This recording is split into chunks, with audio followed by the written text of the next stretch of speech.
Hello everyone and welcome to my channel Majestic Mummy. Baby का healthy weight gain क्या होना चाहिए from 0 to 12 months. ये एक बहुत बड़ा क्वेश्चन रहता है एज अ पेरेंट्स हमारे माइंड में।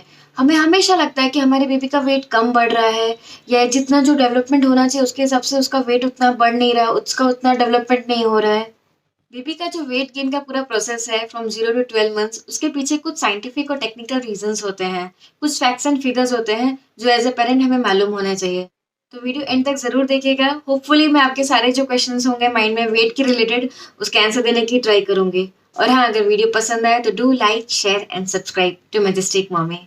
देयर इज नो डाउट कि वेट गेन एक बहुत ही इंपॉर्टेंट माइलस्टोन माना जाता है for the development of baby. Baby का कितना डेवलपमेंट हो रहा है कि नहीं टाइम टू टाइम, वो एक वेट एक बहुत अच्छा फैक्टर है बेबी का ये ट्रैक रखने के लिए। आज का वीडियो का टॉपिक है healthy weight gain for a baby. उसको हम दो पार्ट में डिवाइड करेंगे। पहला 0 to 6 मंथ्स और दूसरा 6 to 12 मंथ्स।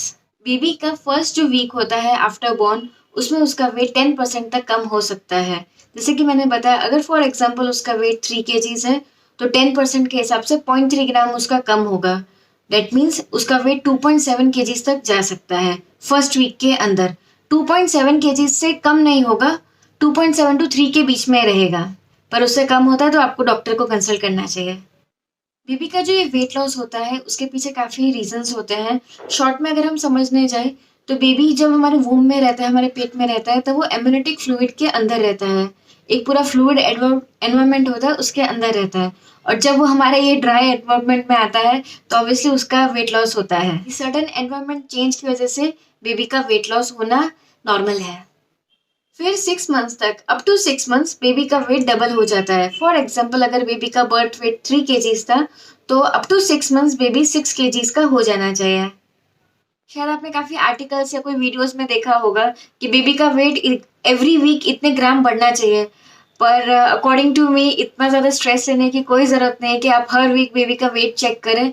उससे बेटर है कि आप देखिए, वैक्सीनेशन के लिए बेबी को लेके जाते हैं आफ्टर बर्थ। 6 वीक पे, 10th वीक पे, 14th वीक पे हम बेबी को वैक्सीनेशन के लिए लेके जाते हैं। और जब भी वैक्सीनेशन के लिए लेके जाते हैं वहाँ पे उसका वेट मेजर होता है, तो वो मैं वेट आप नोट डाउन कर सकते हैं।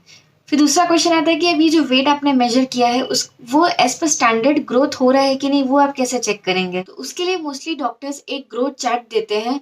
फिर उसमें आप जो भी बेबी का वेट है वो आप मार्क करते जाएंगे तो आपको पता चलेगा कि आपका बेबी का ग्रोथ एज पर जो स्टैंडर्ड्स है वो हो रहा है कि नहीं। अगर आपके पास वो ग्रोथ चार्ट नहीं है तो आप मेरी तरह, फर्स्ट ट्राई का एप्लीकेशन तो मोस्टली सबके पास होता ही है, या फिर ऑनलाइन और भी कोई एप्लीकेशन में या वेट ट्रैकर पे आप देख सकते हैं। एक ग्राफ होता है बेबी का, उसमें एज पर WHO जो स्टैंडर्ड्स होना चाहिए मैक्सिमम और मिनिमम, उसका पूरा ग्राफ ड्रॉ किया रहता है। फिर आप जो बेबी का एवरी वैक्सीनेशन विजिट पे जो आप वेट नोट डाउन करते हैं वो आप उस ग्राफ में ऐसे इंसर्ट करते जाएंगे। तो फिर आपका बेबी का वेट एज पर WHO स्टैंडर्ड्स ग्रो हो रहा है कि नहीं, वो आपको पता चल सकता है। पर हाँ, ये चार्ट को फॉलो करने से पहले आप जो भी वेट बेबी का रिकॉर्ड कर रहे हैं वो एक ही मशीन पे कर रहे हैं। अगर वो घर पे आप कर रहे हैं तो आप वही उसी की एंट्री चार्ट में ऐड करिएगा। और अगर आप हॉस्पिटल की एंट्री ले रहे हैं तो खाली हॉस्पिटल की ही एंट्री दीजिएगा। बेबी का वेट फर्स्ट 6 मंथ्स जो होता है वो सबसे फास्टेस्ट ग्रो होता है। उस टाइम पे बेबी कंप्लीटली ब्रेस्ट फीड या फॉर्मूला फीड पे होते हैं। इसलिए एज अ मदर, अगर आप ब्रेस्ट फीड करा रहे हैं तो आपको अपना उतना ही ध्यान रखना है। क्योंकि मोस्टली क्या होता है, डिलीवरी के फर्स्ट 2 मंथ्स अप्रोक्सीमेटली सब लोग अपना बहुत अच्छे से ध्यान रखते हैं। इवन फैमिली भी बेबी का और मदर का दोनों का ध्यान रखती है, मदर भी अपना उतना ही ध्यान रखती है। पर आफ्टर 1-2 मंथ्स मदर थोड़ा लेट गो करने लगती है। पर आपको लेट गो नहीं करना है क्योंकि आपका बेबी आपके ब्रेस्ट फीड पे कम्प्लीटली डिपेंडेंट है।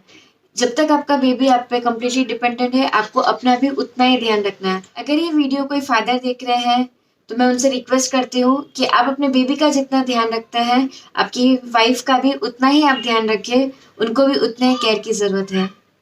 अब हम सेकेंड 6 to 12 मंथ समझते हैं। जैसे कि मैंने आपको पहले बताया, 0 to 6 मंथ्स में बेबी का बर्थ वेट से 2 टाइम्स हो जाना चाहिए। वैसे ही अप टू 12 मंथ्स बेबी का वेट 3 टाइम्स हो जाना चाहिए बर्थ वेट। फॉर एग्जाम्पल, अगर बेबी का वेट बर्थ टाइम पे 3 kgs था तो अप टू 12 मंथ्स बेबी का वेट 9 kgs हो जाना चाहिए। पर हर केस में ये पॉसिबल नहीं होता है। जैसे कि मेरे केस में मेरे बेबी का बर्थ वेट 3.9 kgs था। 6 मंथ्स तक आते आते उसका 8 kgs हो चुका था। पर 12 मंथ में उसका खाली 9.8 kg ही हुआ। जब मैंने डॉक्टर को एक क्वेश्चन पूछा कि मैंने तो ऐसा पढ़ा है कि 3 टाइम्स हो जाना चाहिए बर्थ वेट का, डॉक्टर ने हमें यही समझाया कि बेबी का जो वेट होता है अप टू 12 मंथ्स वो 8.5 टू 10 kgs के बीच में होता है। भले ही बेबी 3 kgs का हो कि 4 kgs का हो, उसका जो वेट रेंज है इसके बीच में होता है। अगर इस बीच में है तो आपका बेबी हेल्दी है। तो इसलिए आप मेरी तरह टेंशन मत लीजिएगा अगर आपका बेबी का वेट 3 टाइम्स नहीं होता है, इट्स ओके, पर इस रेंज के बीच में होना चाहिए 8.5 to 10 kgs। After 1 year baby की जो ये वेट गेन की जर्नी है वो थोड़ी स्लो हो जाती है। उसका 1 साल में करीब 1.5 टू 2 kgs ही इंक्रीज होगा, यानी एवरी ईयर उसका 1.5 टू 2 kgs ही इंक्रीज होगा। टेक्निकली खाली वेट गेन ही एक डेवलपमेंट माइलस्टोन पैरामीटर नहीं होता है, उसके अलावा उसके हेड सर्कमफ्रेंस और बेबी का हाइट भी इम्पोर्टेंट होता है, वो भी मैटर करता है, पर जनरली हम वेट पे ही फोकस करते हैं। एट लास्ट आई होप आपको ये वीडियो पसंद आया हो। अगर पसंद आया है तो प्लीज़ लाइक करिए, नए पेरेंट्स को ये शेयर करिए, क्योंकि वेट के रिलेटेड सबके बहुत सारे क्वेश्चंस होते हैं। और हाँ, हमारे चैनल को अभी तक आपने सब्सक्राइब नहीं किया है तो सब्सक्राइब करना मत भूलिए। Thank you for watching.